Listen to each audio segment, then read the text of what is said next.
어느 날 왕이 장님들에게 코끼리를 만져보라고 했습니다. 그리고 차례로 코끼리가 어떻게 생겼는지 말해보라고 했죠. 발을 만져본 장님이 말했어요. 대왕님, 코끼리가 큰 나무통 같아요. 꼬리를 만져본 장님은 방을 쓰는 빗자루 같아요 라고 했어요. 다리를 만져본 장님은 굵은 나무 기둥 같아요 라고 했죠. 배를 만져본 장님은 북 같아요 라고 했어요. 코를 만져본 장님은 큰 동화밧줄 같아요 라고 반문했어요. 그리고 장님들은 서로 자신의 말이 맞다고 다투기 시작했죠. 이 이야기는 장자의 제물론에서 나오는 이야기인데요. 석가모니 부처가 제자들에게 해준 이야기로도 유명해요. 이 이야기는 원효의 일심사상과 화쟁론을 설명하는 좋은 예라는 생각이 듭니다. 한국 불교의 역사는 삼국시대에서 시작되어 1700년이 넘는 역사를 가지고 있어요. 원효대사는 그동안 있었던 수많은 고승들 중에서도 뚜렷한 발자취를 남긴 인물이에요. 원효는 617년에 신라 경주에서 태어났어요. 원효란 새벽이란 뜻의 본명이에요. 그의 본명은 설사였고 신라의 귀족 출신이었죠. 어린 시절 원효는 화랑이었어요.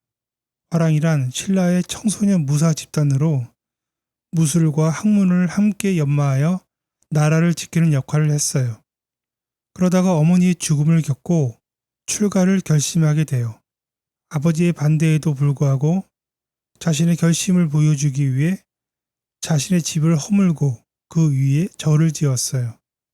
원효가 출가할 때 나이는 15세 정도 추정되는데 특정한 스승 없이 여러 곳을 돌아다니며 불법을 공부했어요. 그때 대승불교의 유명한 승려인 해공, 해숙 등과 교류하면서 많은 영향을 받았죠.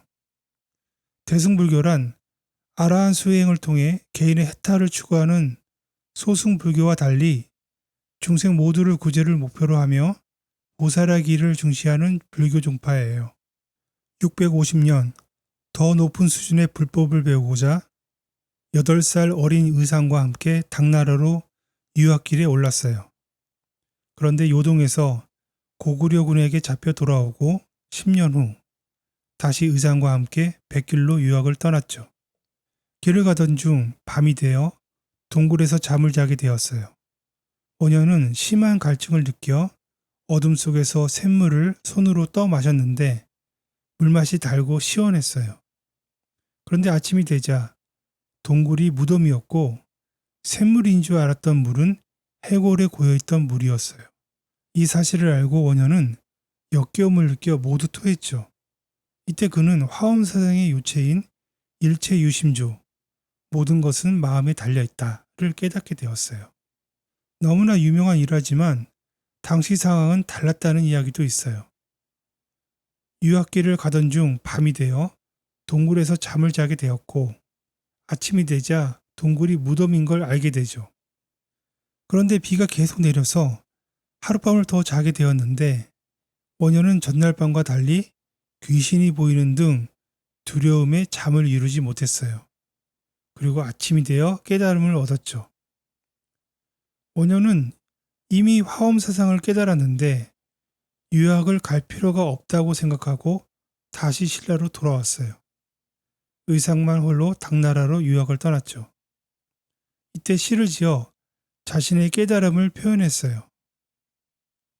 마음이 생기면 여러 가지 법이 생기고 마음이 없어지면 부처님 모신 감실과 해골이 묻혀있는 무덤이 다르지 않네. 삼계가 오직 마음이요. 모든 법이 오직 알매 있는데 마음밖에 아무것도 없는 것을 무엇을 따로 구하랴. 하룻밤에 깨달음을 얻은 원효는 형식이나 계율에 얽매이지 않는 파격적인 행보를 보였어요. 당 유학을 중단하고 돌아온 이후 얼마 지나지 않아 태종 무열왕의 둘째 딸로 남편을 잃고 혼자 요속궁에 있던 공주와 함께 살고 아이를 낳는 파괴를 저질렀죠. 이때 낳은 아들이 이도를 정리하고 발전시킨 것으로 유명한 설총입니다. 그 후 그는 승복을 벗고 자신을 소성거사라 부르며 출가하지 않고 세속에 살며 수행하는 사람이라고 했어요. 그의 이러한 행동들은 단순한 일탈이 아니라 불교의 깊은 이치를 깨닫고 그것을 널리 퍼뜨리고 실천하기 위한 것이었죠. 원현은 여러 곳을 돌아다니며 춤추고 노래를 불렀어요. 그 노래는 화엄경에 일체 얽매이지 않는 사람은 한 번의 생사를 벗어난다는 구절에서 따온 무예가로 불교 교리를 쉽게 풀어 누구나 부를 수 있게 만든 것이었죠. 사람들에게 그 노래를 가르쳐 부르게 하여 누구나 부처님을 알고 쉽게 그 가르침을 따를 수 있도록 했어요. 원현은 고고한 고승의 모습을 포기하고 불교 대중화를 통해 지배층 중심 불교에서 대중불교로 전환하고 부흥시키려 했어요. 당시 신라는 철저한 계급사회였고 불교는 엄격한 계율을 지켜야 했지만 그는 그가 누릴 수 있는 특권을 포기하고 대중 속으로 들어갔죠. 원현은 일생 동안 90부, 200여 권에 달하는 방대한 저술을 남겼어요. 그 저술한 내용도 심오한 불교 사상을 간결하지만 유려한 문체로 조리에 맞게 서술한 뛰어난 것이었고 동아시아 불교에 오늘날까지도 큰 영향을 끼치고 있어요. 그의 사상 중 대표적인 것은 일심과 화쟁입니다. 일심은 모든 것의 근원이자 실체인 참마음으로 원현은 인간의 심식을 깊이 통찰하여 본각으로 돌아가는 것, 즉 일심의 원천으로 돌아가는 것을 궁극의 목표로 설정하고 육바라밀의 실천을 강조했어요. 육바라밀이란 물질적, 정신적 나눔, 계율준수, 인내와 참을성, 끊임없는 노력, 깊은 명사, 그리고 지혜, 즉 무상과 무아를 이해하여 궁극적인 깨달음에 이르는 것을 목표로 하는 것이죠.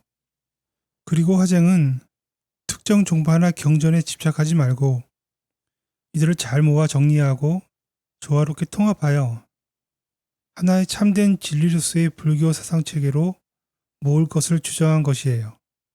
그것은 마치 경전이나 종파는 만 개의 강에 비친 달빛 같은 것이니 강에 비친 달만 보지 말고 고개를 들어 달을 쳐다보자는 말이라고 전 생각해요.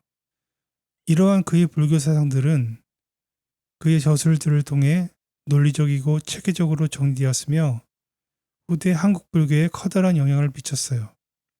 원현은 불교 사상의 연구와 이해에 큰 두각을 나타낸 뛰어난 학생이면서 동시에 지나치게 그에 얽매이지 않고 대중들이 그것을 쉽게 받아들일 수 있는 방법을 모색하고 실천한 행동가이기도 했어요. 이것이 그가 위대한 승려로 칭송받는 이유일 거예요. 원현은 686년 70세에 토굴에 들어갔어요. 그리고 조용히 홀로 열반에 들었죠. 이때 그의 아들 설총이 아버지의 유고를 빻아 소상을 조성하고 원효가 머물던 분황사에 모셨다고 합니다. 삼국유사에 따르면 설총이 예를 표하자 소상이 갑자기 돌아보았고 그 이후로도 계속 돌아본 채로 있다는 신비한 이야기가 전해져요. 오늘날에는 소상은 전해지지 않고 있어요. 오늘 원효의 이야기가 어떠셨나요? 짧은 시간 안에 불교와 원효의 넓고 깊은 사상을 이야기한다는 건 불가능한 일이에요. 다만 여러분의 마음에 어떤 호기심 하나가 생겼다면 성공한 것이라고 생각합니다. 이번 이야기는 여기서 마무리할게요. 마음에 드셨다면 좋아요와 구독 부탁드려요. 그럼 다음에 봐요.